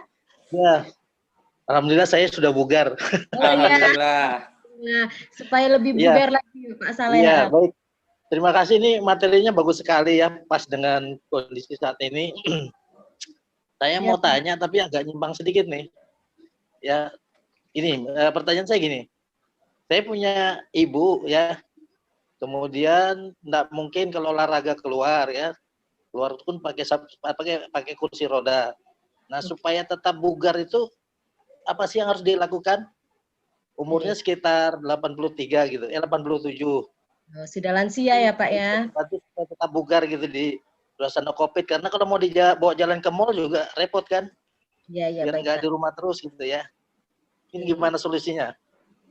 Ya, baik. Ya, terima kasih Pak atas pertanyaannya Pak. Ya Dokter Arief, mungkin saya singkat pertanyaan dari Bapak Muhammad Saleh adalah untuk lansia mungkin ya yang terbatas secara fisik. Ya, itu bagaimana olahraga yang dianjurkan agar tetap menjaga kondisinya supaya tetap fit dan bugar. Ya, saya persilakan Dokter Arief. Ya, terima kasih Mbak Lina. Wah, ini alhamdulillah tetap bugar di usia 80 ya Pak Saleh ya. Ini luar biasa panjang umur seperti itu. Jadi apakah orang lansia itu tidak boleh olahraga? Ya tidak, tetap bugar, tetap harus sehat, tetap bisa berolahraga seperti itu gitu. Tapi memang tidak bisa kita samakan dengan usia yang lain seperti itu. Karena kita lihat tadi dari kurva. Jadi untuk orang yang berusia lanjut gitu ada memang perhatian kepada olahraga-olahraganya gitu. Bisa juga untuk Bapak Ibu yang mempunyai penyakit gitu. Jadi tidak hanya usia juga sebenarnya. Jadi mungkin ada yang punya penyakit apa, penyakit tertentu sehingga pilihan-pilihan olahraganya itu menjadi relatif lebih terbatas seperti itu. Nah, ini juga terkait dengan kapasitas fisik. Gitu. Kapasitas fisik itu vital paru-paru sehingga tidak seperti dulu lagi. Gitu. Jadi dia lebih kepada apalagi ini statis ya tadi untuk statis. Jadi olahraganya itu di tempat kita. Olahraganya itu di tempat saja. Jadi dia tidak perlu harus menggunakan alat tertentu, dia harus pergi keluar rumah, itu tidak diperlukan gitu ya. Boleh di tempat tidur gitu kan, atau dia boleh di kursi roda, silahkan, tidak ada masalah seperti itu. Nah, pilihan-pilihannya itu bisa. Karena kalau sudah usia seperti itu, otot-otot yang perlu kita bantu atau keluhan-keluhan organ yang sering bermasalah itu leher, bahu, punggung. Itu yang menjadi masalah. Makanya kita harus kuatkan otot-otot itu supaya bisa lebih sehat dan bugar. Seperti itu. Jadi boleh tarik atas gitu, boleh latihan-latihan yang memang melatih otot-otot tersebut seperti itu Pak Saleh. Dan durasi tidak terlalu lama gitu, tidak harus dia 60 menit seperti yang saya sampaikan tadi karena ini kasus khusus gitu, tidak masalah 15 menit, 20 menit gitu ya. Nah, ada juga orang yang mempunyai low back pain, LBP kayak gitu. Nah, kalau yang sudah ada LBP, kemudian dia harus lakukan gerakan yang ekstrim di punggung gitu kan, sit up yang ekstrim kayak gitu. Itu kan malah bukan melatih otot punggungnya, tapi malah membuat friksi antara sambungan tulang-tulang belakangnya. Nah, ini yang kita hindari kayak gitu. Makanya untuk latihan-latihan dengan penyakit tertentu itu berbeda. Jadi dia berbaring ya, posisi mendatar, berbaring, ditahan, kemudian seperti itu ya. Kemudian kaki lutut itu ditekuk, kemudian disilangkan gitu. Itu ganti-gantian gitu ya. Karena tujuannya kita melatih otot gitu. Jadi ototnya kuat, ototnya itu menyangga gitu. Sama juga misalnya dengan usia lanjut atau punya penyakit-penyakit lain gitu yang melemahkan otot gitu kan. Kita harus bantu ototnya gitu. Dan otot ini ya tidak bisa kita forsir sampai berjam-jam gitu. Itu akhirnya bukan untuk melatih kekuatan atau melatih untuk ketahanan gitu kan, karena sifatnya kita adalah untuk menguatkan atau bahkan membentuk otot kayak gitu. Mungkin seperti itu Bu Lina. Ya. Baik dokter, terima kasih. Berarti begini ya dok ya, kita harus mampu untuk memilah dan memilih latihan fisik yang sebagaimana yang memang bisa kita lakukan. Nah, termasuk itu tadi keterbatasan dari fisik kita, riwayat penyakit, usia, sehingga apa yang tadi sudah disampaikan ada berbagai macam pilihan, mungkin itu bisa kita pilih dari situ, tergantung dari kemampuan kita masing-masing. Baik, kalau begitu saya lanjutkan kembali untuk penanya selanjutnya. Ini bertanya tentang rapid test, Dok. Jadi apakah penderita diabetes jika di rapid test akan menghasilkan hasil reaktif? Ataukah ada cara untuk mengantisipasi agar tes rapidnya itu baik-baik saja? Seperti itu, Dok, pertanyaannya. Ya, ada kekhawatiran gitu kan, ada kekhawatiran kita positif COVID-19 kayak gitu ya. Tapi kalau terkait pertanyaan tadi, tidak ada hubungan antara punya penyakit diabetes dengan menjadi reaktif positif hasil tes COVID-19-nya tadi ya, RDT-nya tadi positif karena dia memiliki riwayat penyakit diabetes, itu tidak ada hubungannya. Jadi untuk rapid test itu dia benar-benar mengatakan ya kalau memang ada si virusnya tadi. Kalau virusnya ada maka dia akan positif. Apapun nih orangnya tadi, mau dia kurus kah, dia mau dia obesitas kah, kan contoh ekstrim gitu ya, atau dia punya penyakit apakah kayak gitu, itu tidak ada kaitannya ya. Cuma kaitannya lebih kepada orang yang diabetes itu imunnya itu relatif lebih rendah gitu ya, relatif lebih rendah. Tapi kalau terkontrol tidak masalah, tidak ada sangkut pautnya ya. Kalau terkontrol, artinya saya punya diabetes, misalnya saya punya diabetes, tapi gula darah saya setiap kontrol tiap bulan itu normal saja. Tapi saya menggunakan obat nih, ya. Jadi terkontrol karena obat. Tapi saya punya diabetes gitu. Nah, itu berbeda ya. Itu berbeda karena dia tetap fit, dia bagus. Jadi dengan kondisi seperti itu imunnya tinggi gitu, mudah terinfeksi virus ya susah juga kayak gitu karena dia fit. Tapi yang saya coba sampaikan ini dia memiliki riwayat diabetes gitu kan, tidak terkontrol gitu kan, yaitu sistem imunnya itu dia lebih rentan untuk terjadi infeksi virus gitu, sehingga nanti mungkin ya ketika dicek ya memang dia terinfeksi dari teman, dari orang lain kayak gitu positif ya, jadi lebih mudah gitu. Karena ya gini, ada kita nih bareng di sini ada satu yang kena COVID gitu kan, ada yang kena, ada yang tidak kena kayak gitu ya. Ini belum bicara kita sensitivitas alat ya, sensitivitas alat itu juga berpengaruh gitu kan. Bisa juga kayak gitu. Mungkin seperti itulah untuk overview awamnya seperti itu, umumnya seperti itu, mungkin itu seperti itu Bu ya. Jadi penyakit diabetes di sini bukan penentu dia reaktif atau tidak seperti itu ya Dok ya, namun dia menjadi salah satu komorbid yang bisa menyebabkan orang itu rentan untuk terserang virus dari COVID-19 ini sendiri.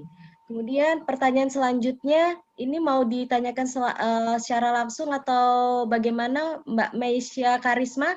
Jika mau ditanyakan secara langsung, boleh membuka mic-nya dan videonya, bisa ditanyakan langsung kepada dokter.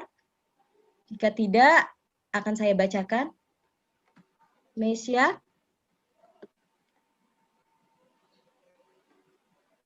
Tidak ya? Oke, tidak ada muncul. Baik, saya bacakan kembali saja. Permisi Pak, selamat siang. Mohon maaf izin bertanya. Jadi waktu itu, dia bercerita ini Dok ya. Jadi waktu itu saya pernah dapat kasus dari rumah sakit, di mana tetangga saya periksa rapid test hasilnya positif, tetapi dia tidak memiliki gejala apapun. Dan kemudian tetangga saya pergi untuk rapid di rumah sakit yang lain dan hasilnya negatif. Nah, pertanyaannya, mengapa hasilnya itu bisa menjadi berbeda, Dok? Begitu, Dok. Kurang lebihnya dia sudah rapid test. Mungkin saya koreksi bukan positif ya ini Mbak Meisya ya. Mungkin maksudnya adalah reaktif. Karena penentunya dari hasil rapid itu sendiri adalah reaktif dan non-reaktif. Nah, dia pergi lagi ke rumah sakit yang lain, tapi hasilnya non-reaktif, Dok. Nah, yang dia tanyakan mengapa berbeda, Dok? Mungkin Baik. boleh langsung dijawab ya. Baik. Terima kasih nih. Jadi saya juga tahu nih ada kasus-kasus di lapangan, kasus di masyarakat seperti itu. Jadi setidaknya itu ada 4 kemungkinan mengapa sebagian orang dengan COVID dia tanpa gejala, ya, atau sedikit gejalanya, gitu. Jadi yang pertama itu adalah respon imunnya yang cepat mengalahkan virus. Jadi imunnya ini sudah mengalahkan, gitu, si virus tadi, ya. Tapi dia positif tadi, ya. Kemudian yang kedua adalah adanya kekebalan reaktif silang yang sudah ada sebelumnya, gitu. Keluarganya di rumah, teman kantornya di perusahaan, seperti itu, gitu ya. Kemudian viral load-nya rendah pada saat infeksi. Yang pertama viral load-nya itu kecil, sedikit, gitu kan.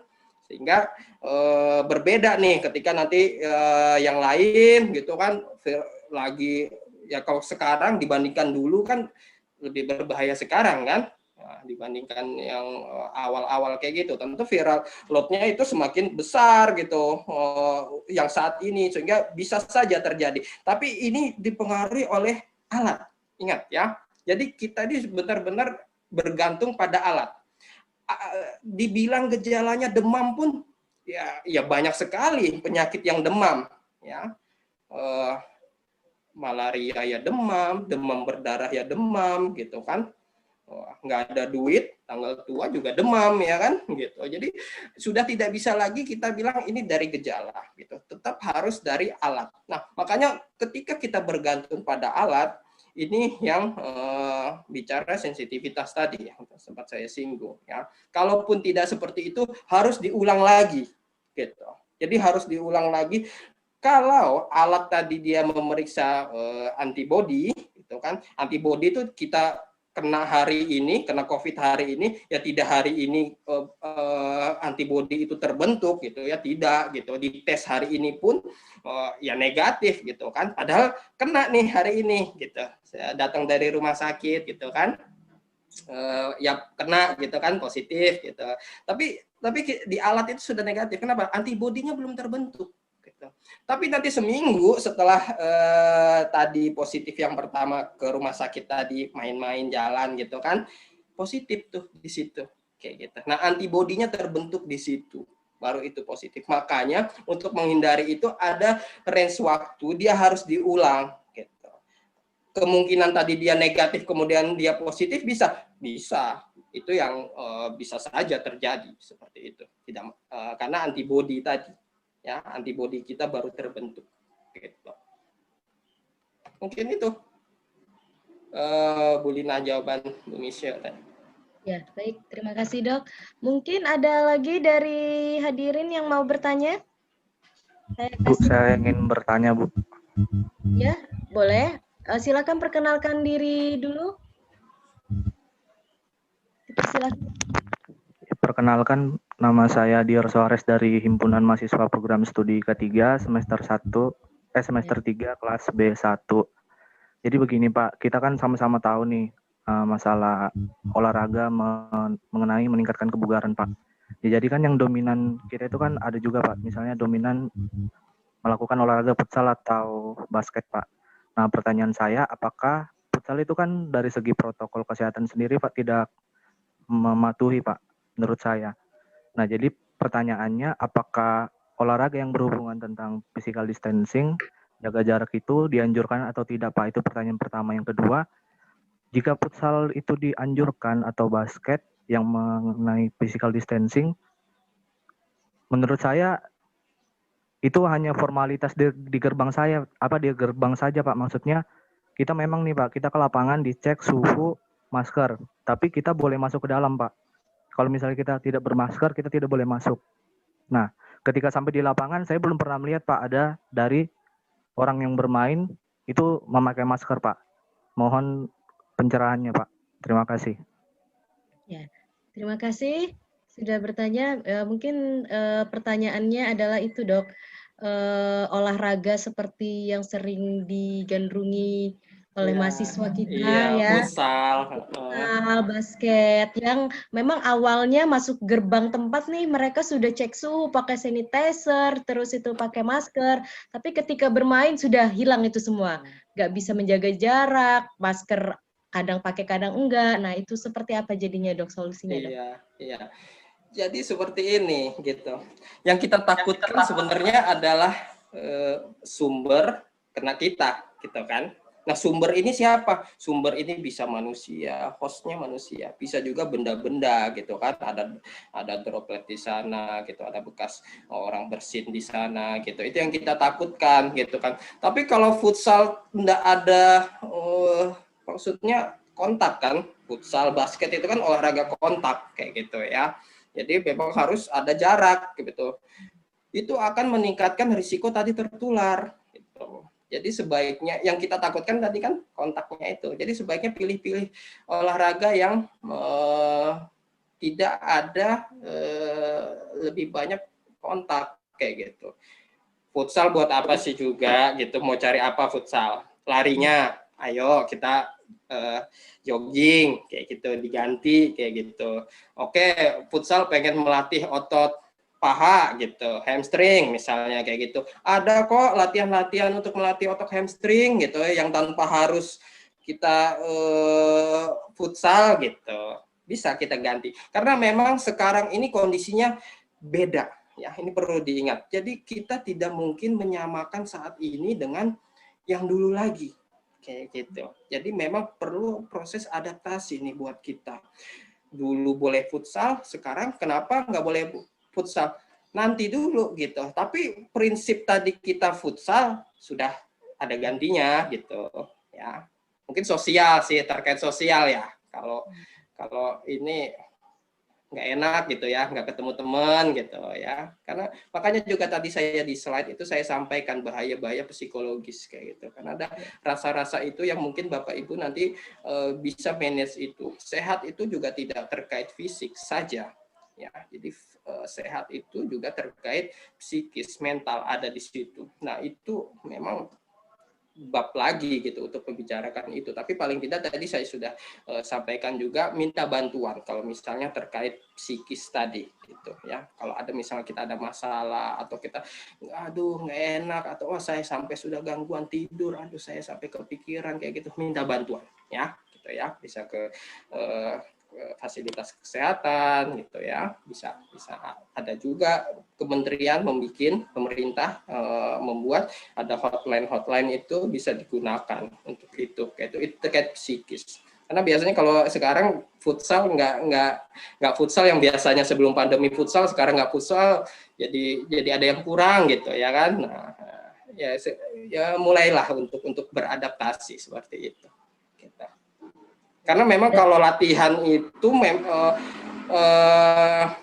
ya tujuannya mau apa nih? Untuk menambah kekuatan kah? Untuk membentuk otot kah? Untuk ketahanan kah? Kayak gitu kan, itu ada pilihan-pilihannya juga gitu. Nah, itu juga terkait dengan set dan repetisi kayak gitu. Itu kita bermain di situ saja kayak itu. Jadi kita tidak mesti harus futsal, kita tidak mesti harus basket. Kayak gitu dapat. Mungkin itu Bu Lina. Ya, berarti sebaiknya dihindari ya, Dok ya. Sebaiknya dihindari dan disubstitusi. Ini kebetulan saya lihat memang kebanyakan mahasiswa nih, Dok. Jadi biar mereka paham bahwa bukan berarti kita menghindari terus nggak olahraga gitu ya, Dok ya. Tapi kita ganti dengan yang lain. Nah, masalah psikis, nah itu disubstitusi lagi. Gimana caranya supaya tetap nggak ada dari psikologinya terganggu lagi, mungkin seperti itu. Karena ini salah satu kita memutus rantai penularan juga dengan cara kita mengurangi bertemu, kerumunan, seperti itu ya, Dok ya. Ya, Betul, mungkin betul. ini ada lagi satu pertanyaan, mungkin ini pertanyaan yang terakhir ya, Dok ya, karena sudah 11:30. Tadi di awal beliau sudah wapri saya sampai 11:30 aja ya, Mbak Lina katanya, karena ini hari Jumat. Ya, mohon maaf ini karena hari Jumat waktunya pendek gitu. Saya yakin Bapak Ibu yang di sini juga ingin beribadah dengan protokol kesehatan tentunya ya kan. Jadi waktu kita singkat ini. Ya. Satu pertanyaan terakhir ini ya dok ya, boleh ya dok ya? Baik, silakan. Oke. Pertanyaannya, apakah diperkenankan berolahraga di saat jam tidur malam? Jam tidur malam, jam tidurnya jam berapa tuh gitu kan. Jadi memang kita harus ketahui dulu untuk jam tidur malamnya seperti apa gitu kan. Ada orang yang memang dia olahraga karena ada hambatan-hambatan tertentu. Saya kalau pagi ada aktivitas, siang. Saya mau jelaskan ini pertanyaan saya. Ya, halo Bapak Budi Lesmana. Bapak Budi. Nah. Kayaknya jaringan ya. Jaringan. Saya coba menjawab semampu pengetahuan saya dari pertanyaan yang tadi ya. Ya. Nanti silakan Pak Budi kalau misalnya ada input, misalnya ada sesuatu silahkan saja. Atau di chat juga tidak masalah, kan ada Bu Lina juga nanti untuk bisa menjelaskan sebenarnya seperti apa gitu. Mohon maaf Kan dok, ini sepertinya Pak Budinya halo, sudah bergabung kembali. Ya, Pak Budi Lesmana. Halo? Ya. Iya halo Kak. Kan Boleh tidur. Perkenalkan Bapak, mohon maaf, boleh perkenalan diri dulu sebelumnya Pak, supaya kita tahu gitu ya. Boleh perkenalan diri dulu Pak. Halo, selamat siang. Perkenalkan, nama saya Budi Lesmana Manurung. Saya dari D4K3, mahasiswa baru di angkatan 2020. Oke. Nah, saya mau bertanya Pak. Minimal tidur malam kan 7 sampai 8 jam.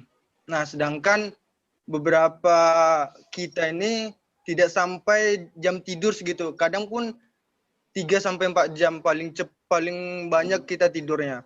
Nah, apakah diperkenankan kita berolahraga dengan jam tidur segitu? Jam tidur tadi maksudnya yang jumlah durasi tidur tadi Bu Lina kayak gitu ya. Baik. Iya, Jadi gini, kan hanya beberapa jam. Ya, tadi sudah saya sampaikan juga ada kalau olahraga gitu. Sebentar.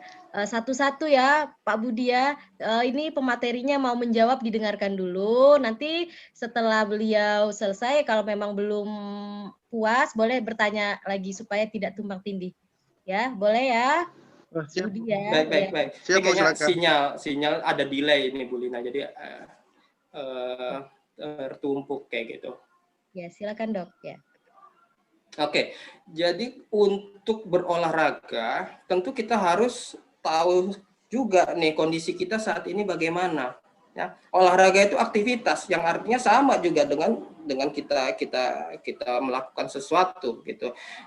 Daily activity malah itu lebih penting karena itu sudah basic kita ya. Jadi kita harus melakukan itu ya mau tidak mau itu harus dilakukan. Olahraga adalah add-on gitu kan. Buat apa? Manfaatnya banyak nih kayak gitu. Makanya kita lakukan gitu. Tapi kalau kapasitas fisik tadi kita, ketahanan tubuh kita kurang fit, daya tahan tubuh kita rentan gitu, ditambah dengan aktivitas yang berat, itu akan meningkatkan risiko. Jadi sebenarnya bukan olahraganya nih yang jadi masalah gitu. Jadi bagaimana nih untuk meningkatkan ketahanan fisiknya nih? Gimana nih makannya? Gimana nih tidurnya? Apakah ini bisa gitu kan? Dijadikan sesuai normal dulu sehingga ketika ada add-on tadi, ada tambahan aktivitas tadi, kita bugar nih, kita bisa lakukan itu gitu.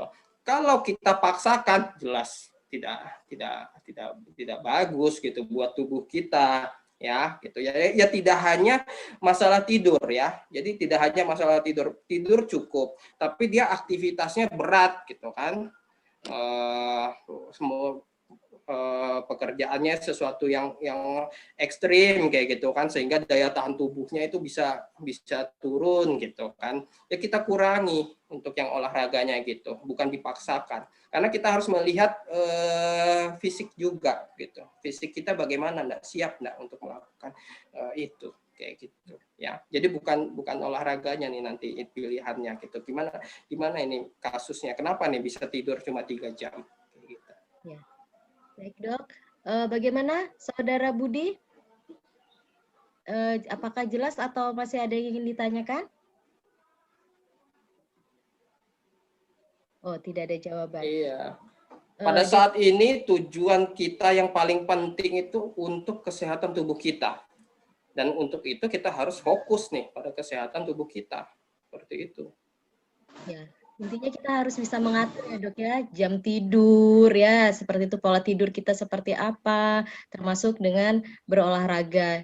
Yang intinya mereka itu adalah komponen yang adalah sebuah kebutuhan fisiologis kita ya dok ya, mau tidur, makan, berolahraga, apalagi di masa pandemi seperti ini. Benar, Bu Lina. Ya. Baik dok, ini sudah tidak ada pertanyaan lagi, mungkin saya rangkum saja karena sudah mendekati pukul 12 siang ini. Ya, saya rangkum saja bahwa memang untuk virus COVID-19 ini seperti yang disampaikan itu tidak pandang bulu, mau kaya, mau muda, mau miskin, tua, muda atau siapapun itu berisiko untuk terserang oleh virus tersebut. Nah, di keadaan seperti ini banyak yang masih bekerja dari rumah atau work from home ya seperti itu. Nah, namun ini juga menuntut kita supaya tetap berkegiatan sehingga kita dituntut juga untuk tetap bugar dengan protokol-protokol kesehatan yang sudah dianjurkan. Kemudian kita juga harus mampu untuk memilih latihan fisik yang bisa kita lakukan di rumah. Nah, memang dianjurkan di rumah ya, tidak untuk di luar. Karena kalau di luar, seperti yang disampaikan tadi, kita harus mengenali lingkungan. Nah, kita nggak tahu di luar sana kita kontak dengan siapa saja misalnya ya. Apalagi mereka seperti misalnya kita lihat kalau di area di Balikpapan sendiri itu banyak sekali spot-spot yang memang buat olahraga, lapangan Merdeka. Nah, cuma kan itu tidak sesuai dengan protokol kita yang sekarang, sehingga memang lebih baik kita memilih latihan fisik dari rumah seperti yang sudah dijelaskan tadi. Ada Russian apa tadi namanya dok ya? Russian twist. Russian twist, kemudian tadi saya sudah catat, di mana ini catatannya? Ada side to side ya, ada yang bisa bermain dengan bayinya seperti saya itu seringkali melakukan seperti itu dok. Dan ternyata seru tuh. Ya, dan ternyata saya baru tahu kalau itu bagian dari latihan fisik. Jadi nanti saya akan lanjutkan kembali ya dok ya. Kemudian ada yang tidak kalah pentingnya tadi, kita melihat bahwa dalam pemilihan latihan fisik kita harus melihat risikonya itu seperti apa dan bagaimana dari benefit itu sendiri. Jangan sampai kita salah pilih. Oh, ternyata itu latihan fisik yang berisiko tinggi, tapi benefitnya ya biasa-biasa saja seperti itu ya dok ya. Sehingga kita harus lihat latihan fisik yang memang high benefit dan low risk seperti itu. Mungkin itu dari saya dok. Kurang lebihnya saya mohon maaf ya jika ada yang kata-kata yang tidak berkenan di hati, saya mohon maaf selaku manusia biasa, kita tidak luput dari khilaf dan juga salah. Baik, untuk penutup saya tutup sesi diskusi kali ini dengan kalimat hamdalah alhamdulillahirabbil alamin. Wabillahi taufik wal hidayah. Wassalamualaikum warahmatullahi wabarakatuh. Kemudian saya serahkan kembali kepada MC dari HMPS K3. Baik, terima kasih Bu. Ya, sekian webinar pada kali ini. Semoga bermanfaat bagi kita semua. Dan saya ucapkan terima kasih kepada para hadirin yang telah hadir. Dan saya ucapkan terima kasih kepada PT Insurin Adiraya yang telah memfasilitasi webinar kali ini. Saya ucapkan juga terima kasih kepada Bapak Ibu dosen yang telah hadir. Jika ada salah kata dari kami, pihak pelaksana, mohon dimaafkan. Dan saya pribadi juga memohon maaf. Dan selamat bertemu di webinar selanjutnya. Dan stay safe, tetap menjalankan protokol kesehatan sesuai anjuran pemerintah. Saya, Adinda Maudi, mengucapkan terima kasih. Selamat siang dan wassalamualaikum warahmatullahi wabarakatuh.